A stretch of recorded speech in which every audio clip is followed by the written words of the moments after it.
5 ways to make your next commercial shoot a success. Now, just a little warning, if you were hoping this video was like, oh, what new gimbal should I bring to my shoot?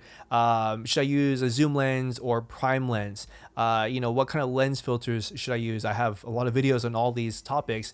This video is not going to be technical at all because I don't believe the technical stuff is actually going to help you be successful on your shoot. Now, obviously, if you're starting out and you don't know any of this stuff, then yes, it is very important to know what camera you want to use, lenses and things like that. This video is going to be more focused around like pre-production. It's going to be focused more around client agency relationships, being able to communicate with your director and also be able to communicate your visual ideas, your thoughts, and how to organize them in a more efficient manner.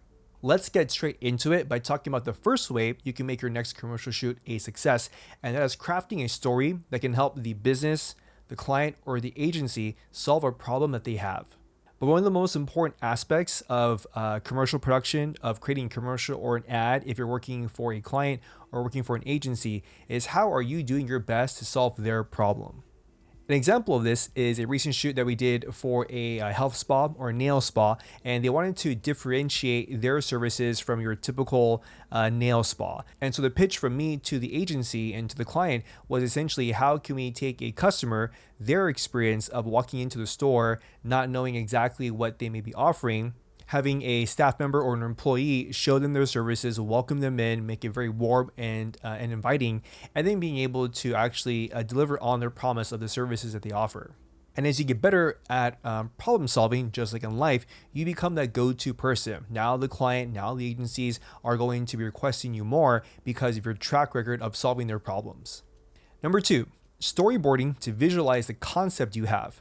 All the foundational things should already be done, right? You've done your location scouts, your tech scouts, you've done maybe your virtual scouts if it's a remote location, talking to the director, hey, what kind of mood and tone are we looking for? What kind of lighting might we want? Soft light, hard light, mix of both. Now it comes down to the storyboarding to help visualize all of your conceptual ideas. How can you get your ideas that are in your head down into paper, whether that be through imagery from ShotDeck, whether that be through, if you're good at drawing, you can draw your own diagrams, you can draw your own reference boards. But the most important thing is getting all of your ideas organized in a way that way you can share with your director, you can share with the agency exactly how you intend to execute your visual plan. Number 3, get the people you need: talent, staff, business owner. When it comes to the people, right, typically we're talking about talent, we're talking about actors, actresses, or models.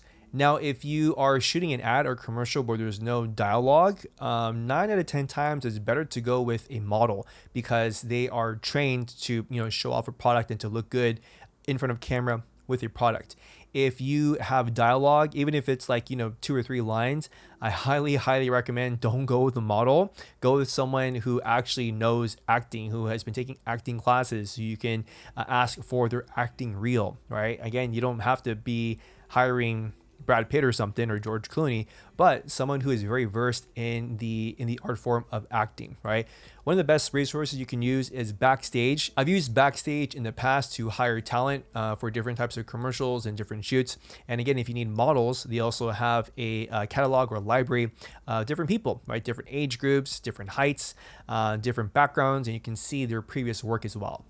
But I'm also curious to know if you've been in that situation where you hired a model who you thought had some acting ability, and you got to production and you found out that perhaps they weren't the best fit. I'm very curious to know if any of you have experienced that. Don't need to name names out there. Don't be naming people's names, but just curious to see who has experienced that, because I also have. Number 4, narrow down your shot list: needs versus wants. Do you really need 10 angles of a certain scene? Probably not, right? Unless it's something very, very specific. But one of the biggest things you can do is to narrow down your creative library into the shots that you actually need versus the ones that you want. Say there's a shot that you really want to have. Maybe it's like a cool 360 rotating gimbal shot that you've always wanted to do. If you can sneak it in, or if you can add it into the schedule, I highly recommend going for it, right? Because 9 out of 10 times you want to be able to continuously move the bar higher and higher. You want to try new things out. But if it's going to, if that one shot is going to eat into like 30 minutes of your day, that could be used towards getting the setups that you need for the actual shots that are required for the video, for the commercial, for the ad, then just 86 that want, go with the things that you actually need. Number 5, pacing. Are you looking for a fast-paced video, a slower-paced video, or maybe a video with a build-up from the beginning into the middle up into the end? One of the first things I do in my pre-production process is I look for music. I look for music tracks that can reflect the type of pacing, the type of rhythm that either I'm looking for or that we're looking for together with the director.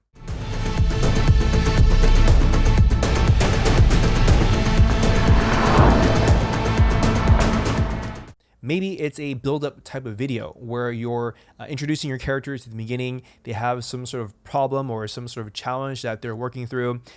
Then you move into like the middle of the commercial where things start to get more interesting, things start to get more dynamic, right? So there's a little bit of a buildup in the music track, and then at the end is like the climax. It's like the final scene where, man, like some resolution, some resolved issue has been completed, right? If you're looking to find some inspiration or some new music tracks, I do have a link for 70% off your first year of Audio Pro. I'll have that in the description below, so you can check that out. Now, a little bonus tip for you: after you have completed production, so say if you're being hired by an agency, typically what I like to do after like 3 or 4 weeks from the time that we've completed our final shoot day, I like to follow up with the agency, whether that be like the directors or the producer, typically the director, and just see how things are going. Like, hey, how is Yetta going? Is there anything that we missed? Is there any feedback that you have? How can I be of additional help to you? Are there any resources I can send your way, whether that be like color references or whatever it is, right? Always do your best to try to give a little bit more. Always have that follow up with your client or with the agency, because then it takes you into a higher level of communication, of business networking, right? You're not just the guy down the street with the camera or something like that, because again, there's like thousands of those people out there. Differentiate yourself by creating a business to business connection with your client or with the agency that you're working with. As always, friends, if you like this video, please leave it a thumbs up. I would appreciate it. Leave a comment down below. Let me know some things that have supported you in helping you create a more successful commercial shoot in the past, the present, or maybe a future one that you have. If you haven't already, please subscribe to the YouTube channel as always, just so you are notified of new content coming out. And remember, friends, every day you have an opportunity to create your experience and to write and tell your own story. My name is David Lee, and I'll catch you guys in the next video.